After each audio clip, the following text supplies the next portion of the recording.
Hello and welcome to the Bearded Mystic Podcast, and I am your host Rahul N. Singh. Thank you for taking out the time today to either watch or listen to this podcast episode. Before we begin this episode, if you would like to support the Bearded Mystic Podcast, you can do so by signing up to the Patreon page that we have, and you can get extra benefits. Just take a look at the tiers, and I appreciate any support that you can provide for the podcast. Also, every Saturday at 11 a.m. Eastern Standard Time, we do have a free virtual meditation session. If you would like to join, you can find the details in the video description and show notes below. Let's do a recap of the last episode that we looked at with my thoughts on the Bhagavad Gita. In the last episode, we looked at chapter 4, verses 13 to 18, and there Sri Krishna gives the details about the Varna system and why it was created. However, Sri Krishna has left this to the humans to come up with the details and its running and its operation. There is no need for the caste system today. It has very little purpose and is not what it was intended to be. And Sri Krishna also explains how to transcend the rules of karma, and that is by not being attached to the results of the actions that we do. We are instructed by Sri Krishna to follow the path of the ancient rishis who wanted moksha or mukti, and to follow this path of karma yoga, which is to transcend the results of our actions. This is where the Bhagavad Gita has evolved the definition of what is karma and akarma. We must know the subtle differences with action despite how difficult it is to understand. Sri Krishna explains how a perfected yogi can tell the subtleties of material cause and effect between inaction, and action in inaction. Let's look at verse 19. When a person's actions are free of selfish desires and ulterior motives, the reactions to their actions are immediately burned up in the fire of perfected knowing. Those who have achieved this state are known as Pandita Buddha. Let's break that up a little. In the first line we have, when a person's actions are free of selfish desires and ulterior motives. What we need to do here is we have to analyze whether our actions are selfish in any way. Are they there just to have a self-serving purpose? Are our actions completely for ourselves? Maybe we do have to act in our interest at times, but if we act in our interest, is it causing more harm than it is doing good? That's the thing that we have to ask ourselves and inquire into. We need to have a look at, like I mentioned, are we desiring to do actions which could also snatch the rights of others? And this is really important in today's day and time, because we may find that, we may just post something on social media and we may just deal with the consequences later, but actually are our thoughts behind certain decisions that are made, like in government, or certain things that we do and decide, taking away someone's promotion at work? Little things like that. Are we making sure that the other person doesn't progress more in terms of studies? Those are the things where, if you look at it today, we're more involved in competition than cooperation. We don't look to cooperate with each other, work together, get the best results. But it always seems to be that either one team has to be better than the other team, or one individual has to be better than another individual. And it becomes this rat race of being better than others. And I think if we are desiring to do actions which will take away the rights of others, or we take away someone's promotion or what someone deserves to have, then that is not good either. So we have to be free of those things if we are to continue on with understanding what it is to be in karma yoga. We're not meant to have selfish desires or have ulterior motives. Is that why we conduct behavior in certain ways, or we have certain thoughts? Are they because we want to be more influential, or to get access to more power so we can get away with stuff? Those are the things we have to think about. It is important that we commit to actions where we don't think of our benefit and we get rid of any doership. And that's really important, because if you really want to get rid of selfish desires and be free from them, the first thing to do is get rid of doership. You're not the doer because you're not the body and mind. And then when it comes to ulterior motives, it's not like you're doing something because you want another person to fall.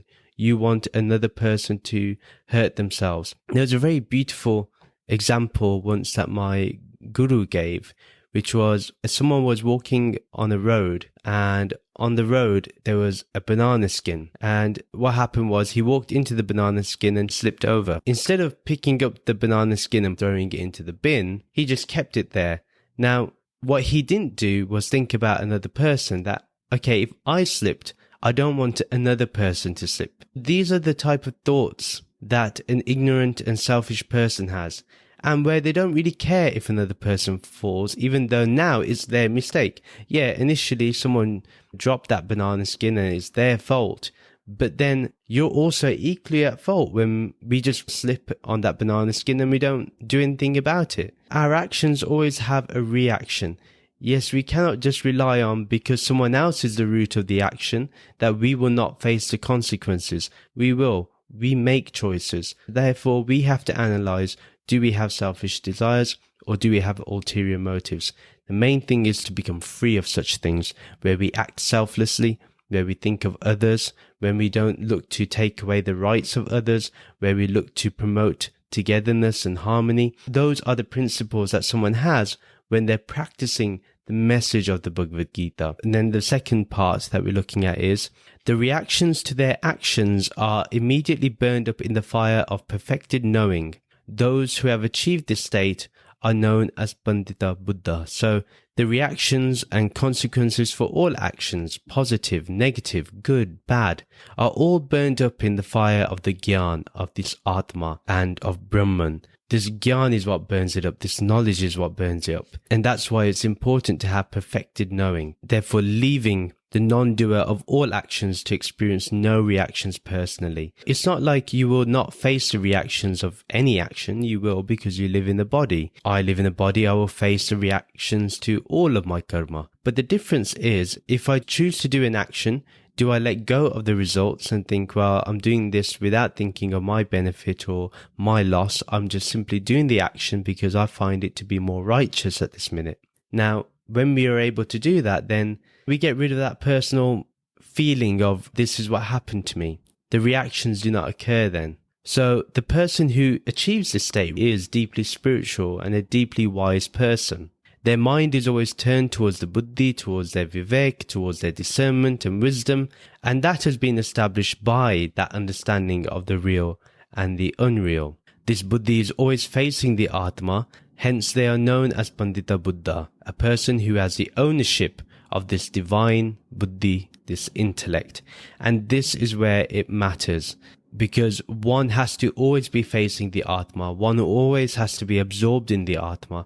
That is the whole purpose of life, and that's why we are practicing this message of the Bhagavad Gita. This is why we're intrigued by the message of the Bhagavad Gita, because we feel that we no longer want to face the consequence of our actions in a sense where it will cause mental stress or anxiety. We want a life that is more peaceful and calm, and the only way to do that is to discern between what is more righteous and what is less righteous.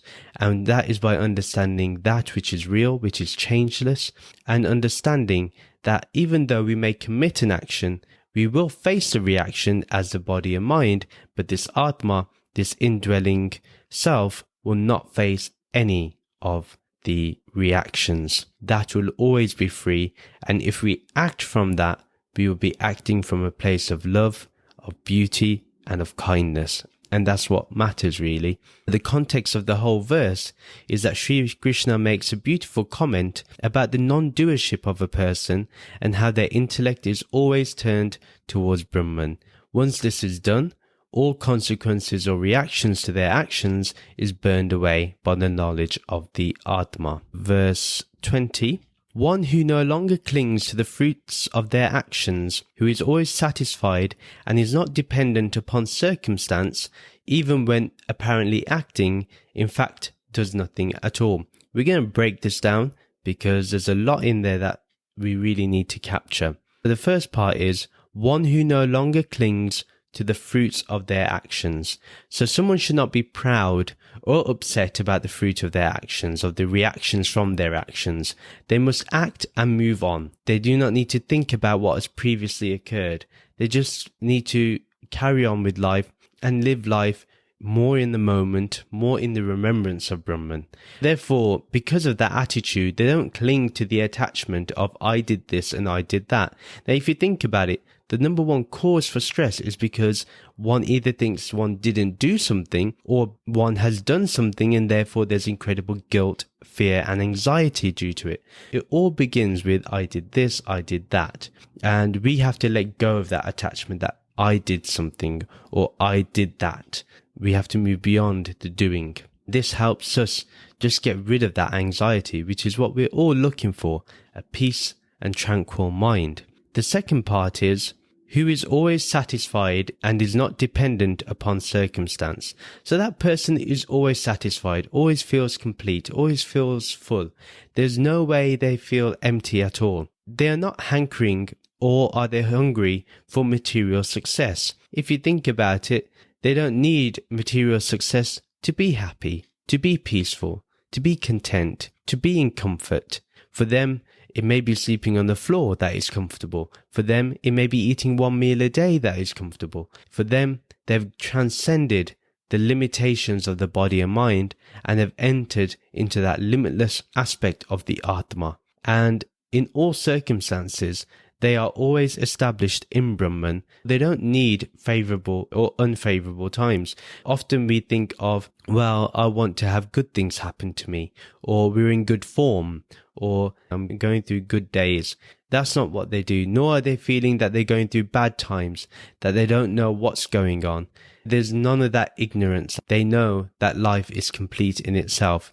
Therefore, they don't need to depend on any circumstance to take them further. They don't feel like they are missing out on anything. There's no FOMO. They are not thinking, I haven't got that, I haven't achieved this.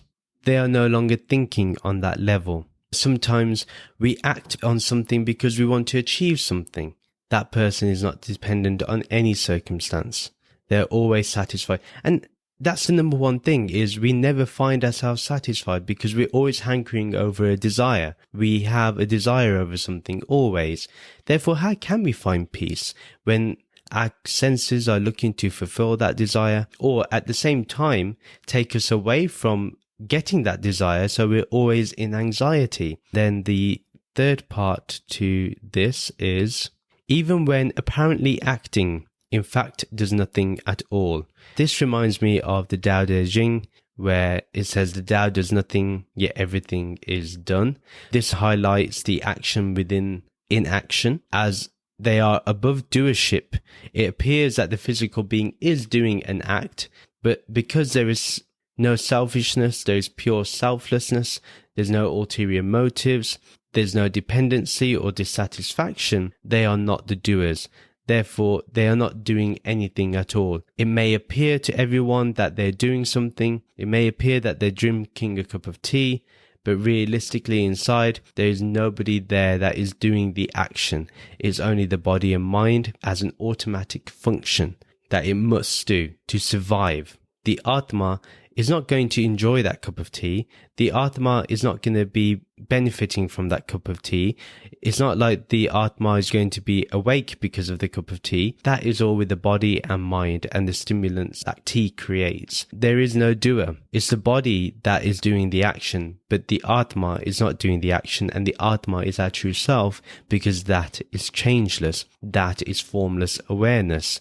They put all their actions into the fire of Atma Gyan. Everything is about the Atma Gyan, knowing the true self. Brahman does no action, and someone who has understood their true self will do no action. This is the way to understand it, and as we know, Brahman cannot act because it's nirgun, it's attributeless, and therefore has no intention to act, nor does it have any intention to not act. It is simply being. When one is in the state of simply being, then one can choose one's actions in a more mindful and more effective manner. That's what the Bhagavad Gita really emphasizes. The context of this whole verse is that the real karma yogi appears to be acting, but because they are completely satisfied, they in fact do nothing, because they don't care about the reactions to their actions. Verse 21, if one sees themselves as the Atma, performing all actions as if they are merely done by the body, with no desires, clear discernment, not grasping anything, and without acquisitive motives, then no karmic reactions are created. This is the goal, seeing oneself as a formless awareness. This is what we want to achieve. And moving beyond the identification as the body and mind. That is our whole intention. The second part is performing all actions as if they are merely done by the body, with no desires, clear discernment, not grasping anything,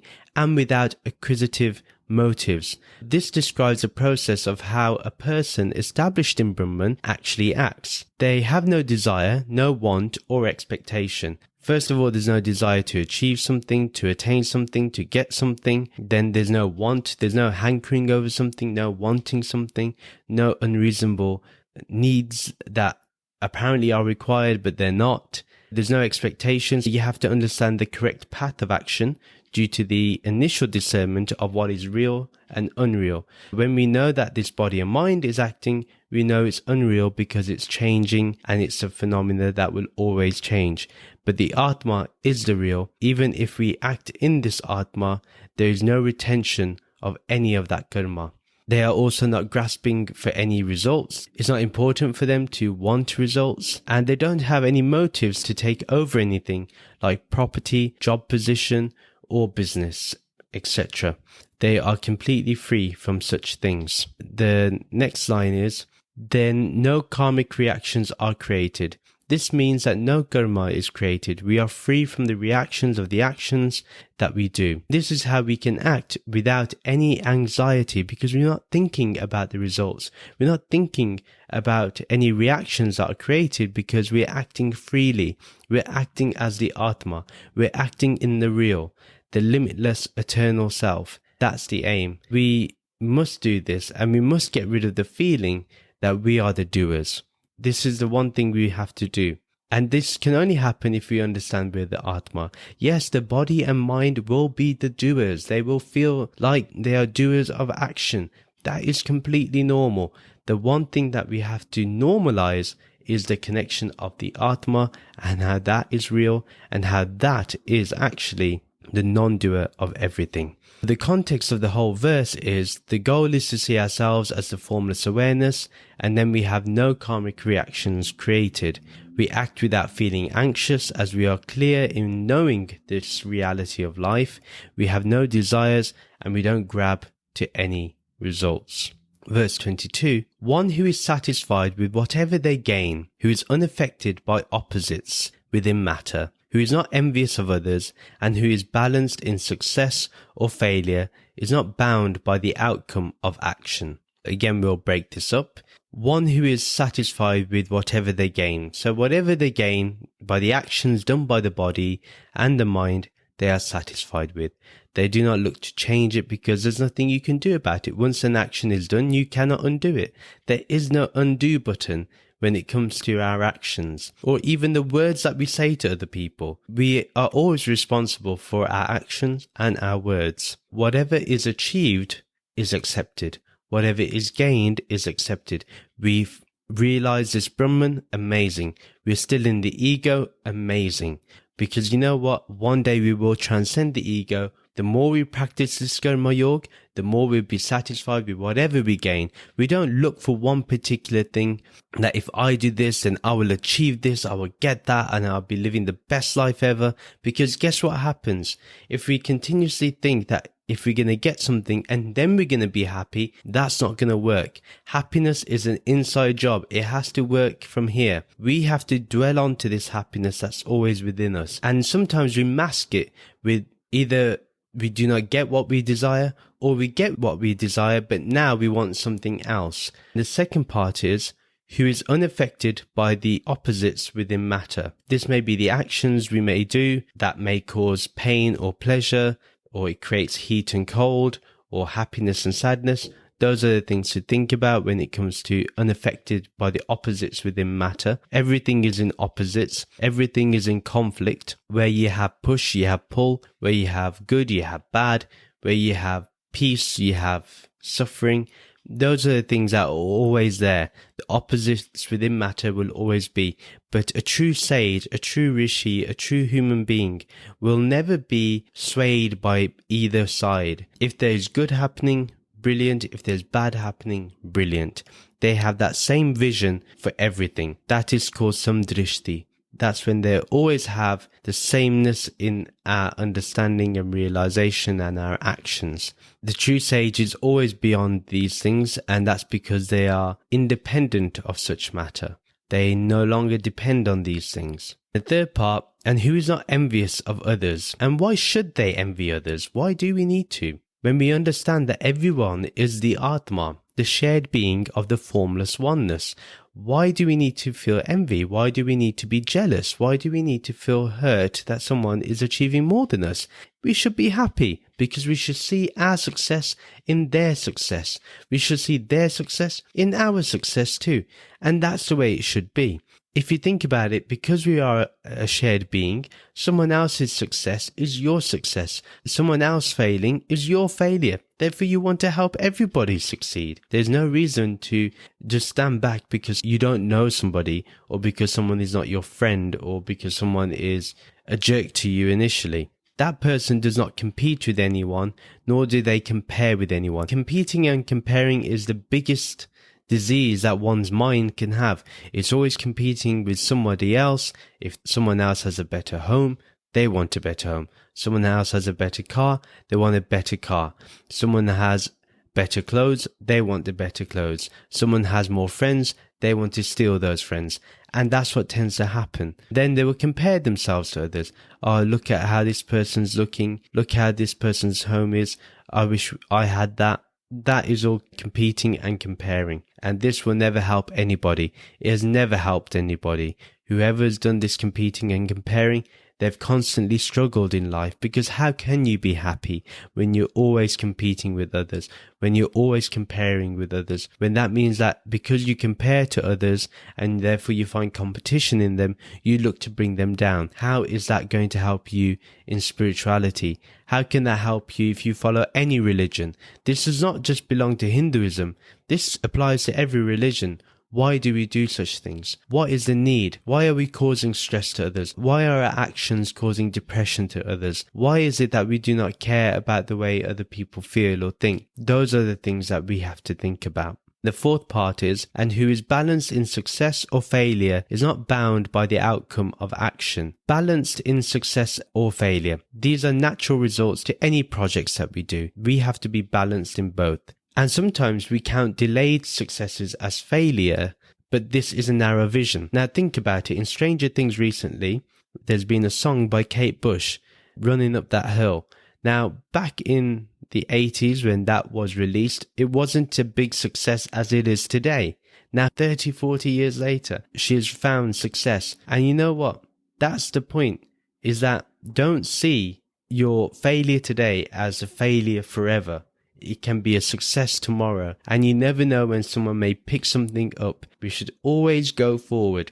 Just do your action. Don't think about the results. Enjoy yourself. Enjoy the process. Enjoy creating. And that's the beauty. I remember a friend from university once said to me that a wise person sees failure as progress. And I've never forgotten that line.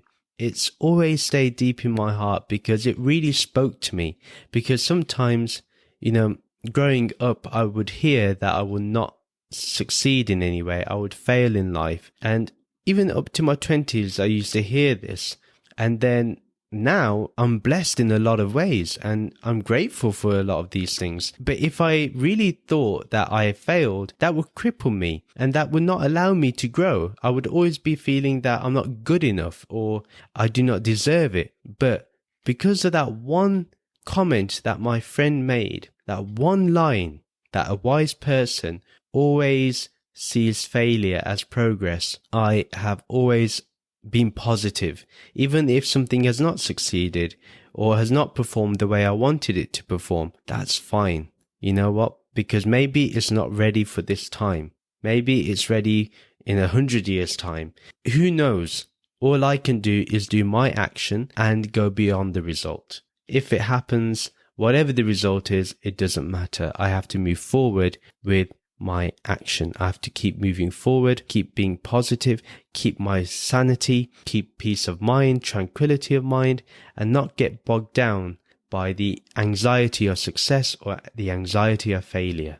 Yeah, we don't need that. Whatever action this wise person does is always in a state of balance. They do not mind whatever happens.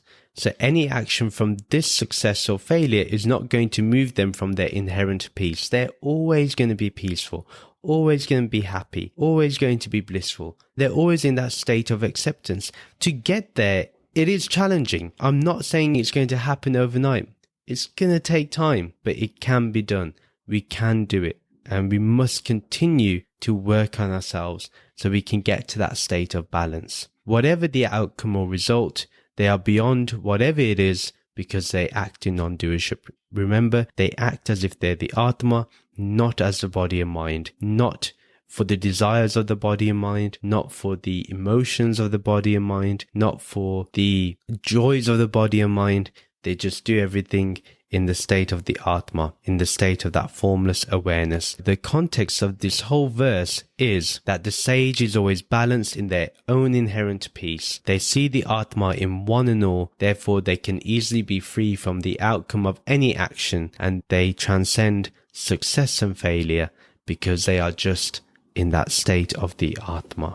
Now verse 23. In this way, one who is freed from bondage to material cause and effect, who is established in the knowledge of their true self, and whose every action has become a yajna, also identifies themselves with the supreme and ultimate state of being. Very beautiful. First part is, in this way, one who is freed from bondage to material cause and effect, that's the performance of karma, who is established in the knowledge of their true self. First of all, as established earlier, when one is unattached from the actions that they have done and the results of those actions, they who have established themselves fully as Brahman, integrated their wisdom with experience, whatever they do, that person is free from the results of their actions. They're not as attached or associated to material karma, to the material effects or reactions. They're always established in Brahman. They're always identified with Brahman. They're always acting as Brahman, always thinking like Brahman, always perceiving things as Brahman. Their intention is of Brahman, which is this nirgun, this attributeless state, this real state that is changeless. To have that happen, we have to find that within us. Until we find it, this is not going to be practical for us.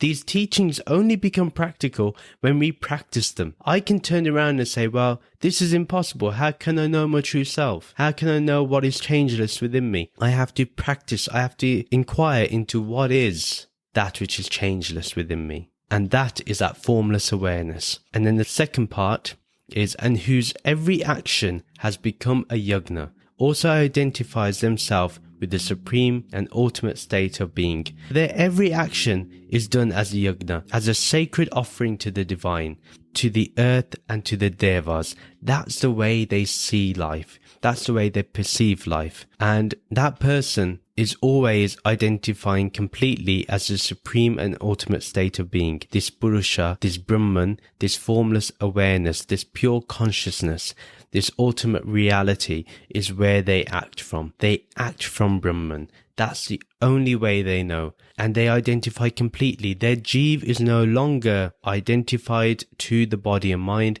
The Jeev understands its true self, which is this Nirgun Brahman, without any attribute. It's all pervading everywhere. And therefore that person will always be free from their karma, and every action they do, because they are the self, that pure self, that Atma, therefore every action they do is sacred, is pure, is loving, full of divinity. That's the aim of every karma yogi. Every human being can do this. Now think about it. Not only do you see yourself as Brahman, as the Atma, but you see others as Brahman. Therefore, every action you do, every thought you give, every message you send is always a yajna, a sacred offering, and that's the way to see it. The context of the whole verse is understanding the oneness of all, By performing every action as a sacred offering to the divine, they understand what they truly are, which is this formless awareness. And that is a wonderful way to end the episode. Now, please do share this podcast with your friends and family who may enjoy this content. Do follow me on social media to keep getting updates. Subscribe to the monthly The Bearded Mystic newsletter. Join the Bearded Mystic podcast Discord server, and the details for all those things are in the show notes and video description below. As I mentioned in the very beginning, if you have really enjoyed what you've learned on this podcast and you want to support me in the running costs of this podcast, please do sign up to our Patreon page. The details are in the show notes and video description below. You can rate and review the podcast on our website, www.thebeardedmysticpodcast.com. If you're watching this on YouTube, please like and comment on this video and subscribe to the YouTube channel. Also, if you're listening to this on Good Pods, you can write a comment and I can even respond to you on there. So it's a little community we can have on the Good Pods podcast streaming platform. Thank you very much for listening, and we'll end with feeling the presence of this Atma and the peaceful nature of it. So with me, Om Shanti, Shanti, Shanti, Om, peace, peace, peace. Namaste.